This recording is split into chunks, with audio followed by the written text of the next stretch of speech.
I've already reviewed the RTX 5070 and the 5070 Ti versions of the Zephyrus G16. And while these are very fast, you really start to see the limits of this thermal design with the 5070 Ti. But ASUS gives you the option to go even higher, up to an RTX 5080 or even a 5090. So is that step up worth the extra money, or is it just too overkill for this thin body? Well, let's find out. And please like and subscribe if you like these type of videos. These laptops are, for the most part, identical on the outside. So everything that I don't mention in this video, like their displays, speakers or keyboards, stay the exact same. However, there are differences in their cooling. The RTX 5070 G16 just has some regular heat pipes and 3 fans on the inside. But the 5070 Ti, 5080 and 5090 models all have only 2 fans, but a huge vapor chamber, which is better for cooling. And this means that the 5070 G16 is a little bit thinner, while the higher tier GPUs have this little bump on them, which makes them like 2mm thicker. Is this noticeable in actual use? No. Now all of the Zephyrus models either come in silver or gray, but which one looks better is obviously up to your taste. And while the 5070 G16 has a 200 watt power brick, the 5070 Ti and above all have 240 watt ones. I expected the 5080 and 5090 models to have a bit higher wattage power bricks, but I guess not. But the biggest differences, of course, can be found on their inside. The 5070, 5070 Ti and 5080 all have different wattage limits and VRAM amounts. Now, since these are thin laptops, they have weaker cooling systems than in thicker laptops, which means their GPU wattages have to be lowered a bit from their maximum TGPs. That does mean that they're a bit slower than thicker laptops, but that's the price you have to pay for portability. Many modern games are starting to struggle under 8GB of VRAM, which is why many people want a higher tier GPU in their laptop. And Nvidia knows this, which is why they gave the laptop counterparts of their GPUs less VRAM than the desktop ones, so you would buy a 5070 Ti instead of a 5070. They all have the same Ultra 9 285H processor though, so their CPU performance should stay exactly the same. Another important thing that I should mention before we get into performance is that I highly recommend using G-Helper if you use a Zephyrus laptop. Because with G-Helper, you can force higher wattages on your GPU, which means they will perform better than with Armoury Crate in some scenarios. You can also set custom fan curves, so your laptop stays silent while you're not doing anything. And on laptops with AMD chips, you can even undervolt their CPUs, which gives you longer battery life and better temperatures. Okay, now on to the important part, performance. Like I said, these three have the same CPUs but different GPUs. And those GPUs each have their own different wattage limits. So how do they compare? Well, in Cinebench R23, like expected, they have the same processors, so they perform the same. No differences here. But in 3D Mark TimeSpy, we see a very big difference between these three. And while the step up from a 5070 to a 5070 Ti is quite big, another step up to the 5080 is actually pretty small and very close to the 5070 Ti. This 5080 is being limited in some kind of way, but is that because of its wattage limits or because of its cooling? Well, we can't tell just from benchmarks. We need to run a mixed CPU and GPU workload. And the best way to do that is by playing some actual games.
What did you do, man?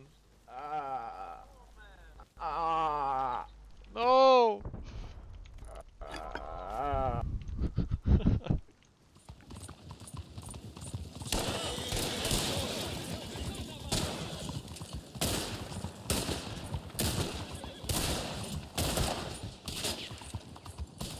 So they don't perform that much different from each other. Sure, in most games, the 5070 Ti was faster than the 5070, and the 5080 was faster than the 5070 Ti. But honestly, not by a huge margin at all. The step up to a 5070 Ti is pretty decent, but then another step up to the 5080, and it's an almost negligible performance increase. And of course, this varies massively depending on the game. For example, in Battlefield 6, it got a huge performance boost from the 5070 to the 5070 Ti. This is mainly because Battlefield 6 really struggles under 8GB of VRAM, and since the 5070 Ti and the 5080 have more, they perform a lot better. But then in Red Dead Redemption and Oblivion, which are quite GPU-intensive games, it really didn't do much.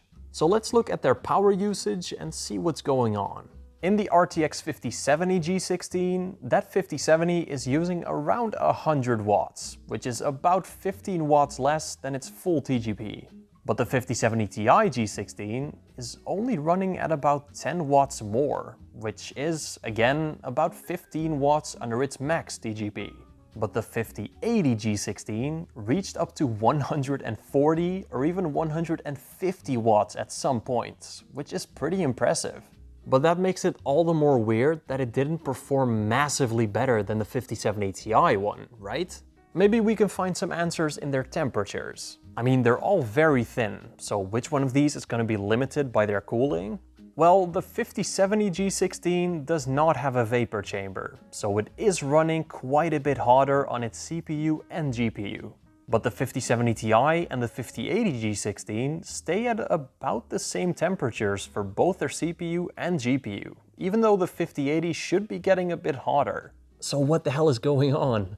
Well, that 5080 isn't running at that 140 watts at all times. Those are just high peaks. On average, it actually doesn't run much higher than the 5070 Ti.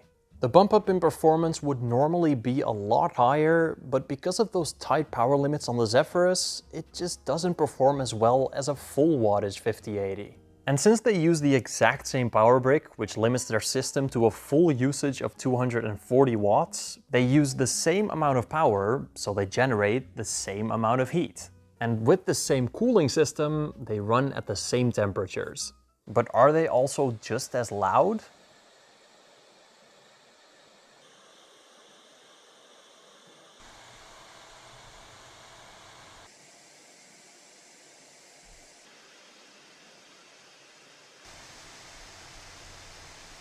The 5080 makes the most noise, and the 5070 Ti makes the least noise. But all of these laptops stay completely silent under normal light use. Now for their battery life, they should be getting the same amount of time, right? Well, I compared them in two different scenarios, under light use and during gaming. In the light use test, I played a YouTube video until all their batteries died, with their displays at 80% brightness, at 60 Hz, and with their dedicated GPU turned off. And yeah, they all pretty much lasted the same amount of time, since they have the exact same processors. They'll last the exact same time during gaming as well, which is not very long. But a very big factor in comparing these three is their pricing. So how much do they cost?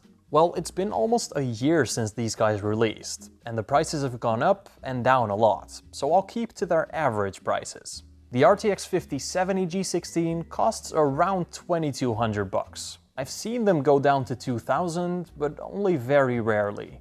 The RTX 5070 Ti G16 hovers around 2,500 to 2,600 bucks, so around 400 bucks more. But the 5080 G16 is a big step up from that, being on average around 3,200 bucks, so 600 more. Yeah, they're all expensive. But there's a pretty big increase in price from the 5070 Ti to the 5080 model.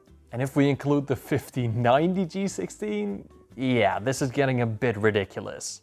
Okay, this is all getting very confusing, so let's just get to a conclusion. Which graphics card is the most worth it? Well, the Zephyrus G16 already has quite a premium added onto it, since it's a thin gaming laptop and portability adds a lot on top of the price. But seeing minimal performance increase between these models while their price increase is massive does add a bit of salt to the wound. Once you go higher than the 5070 Ti in this thin body, the laptop really starts to get limited by its cooling and its wattage limits. This should change with the 2026 models though, since those all have higher wattages and better airflow. But we'll have to wait and see. Look, here's my opinion. The RTX 5060 Zephyrus G16 is the cheapest, and while it does have the weakest GPU, it still has the same processor and also all the good things about the Zephyrus. The best of the best display, the best of the best speakers, and the same thin portable design. So in my opinion, the cheapest model of the Zephyrus has the best value. But what if you want more VRAM or just better performance?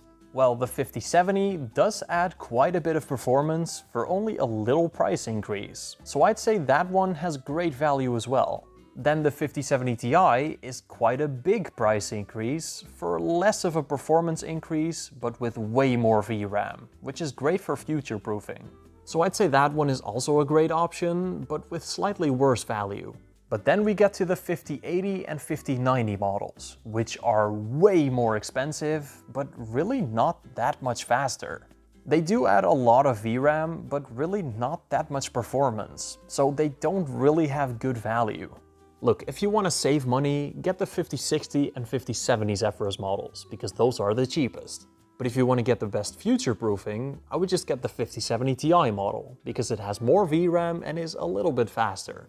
I would only get the 5080 and 5090 models if you absolutely need the extra VRAM, or if you have a lot of money lying around and you just want the fastest thin gaming laptop.